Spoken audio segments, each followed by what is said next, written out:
закричал петух. «Откуда он здесь?» – подумал ежик и сбежал с крыльца. Была оттепель. Лес утонул в тумане, и, казалось, нет ни елок, ни кустов, а только кричит петух. «Откуда он здесь?» – снова подумал ежик и крикнул. «Ого-го-го-го-го-го!» «А-а-а-а-а!» совсем рядом сказал петух и вынырнул из тумана. Большой, рыжий, в черных штанах, красных сапожках, под крылом корзинка. На сапогах позванивали серебряные шпоры. «Ты кто?» – спросил ежик.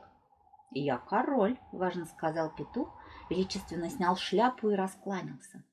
«Ко мне надо обращаться, ваше величество». «Здравствуйте, ваше величество», – сказал ежик. «Правильно. И поклон. Разве у моего подданного нет шляпы?» «У меня шапка», – сказал ежик.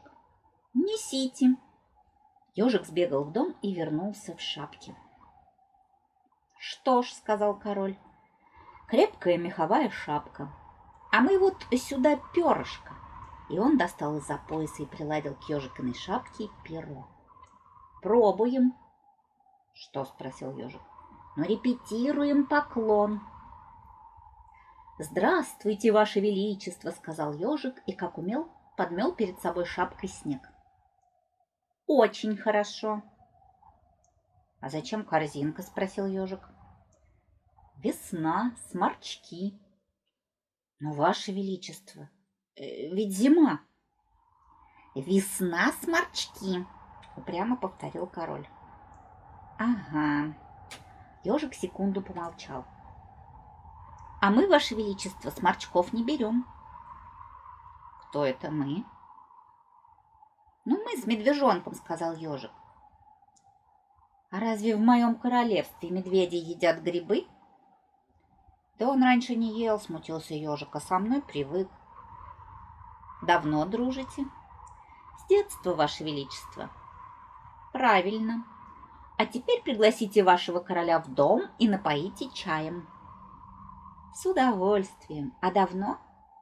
«Что?» «Давно вы стали нашим королем?» — хотел спросить ежик, но постеснялся.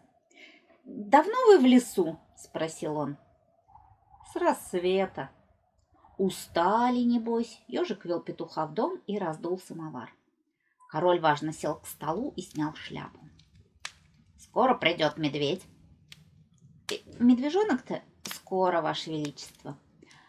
Они сидели у самовара, потрескивала печь, и петух думал. Вот жил, бродил, актерствовал, пел, а не знал, что в лесу за туманом живет такой славный ежик. А ежик думал.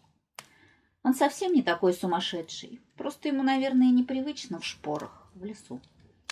А петух думал, если медвежонок окажется таким же, как ежик, попрошусь, может, возьмут к себе, а там, глядишь, в лесу вместе с ними и скоротаю старость.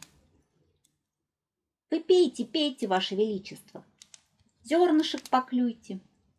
«Я пью их», — сказал петух. И без шляпы, которую он положил на стул, этот важный петушиный король казался просто добрым сморщенным старичком.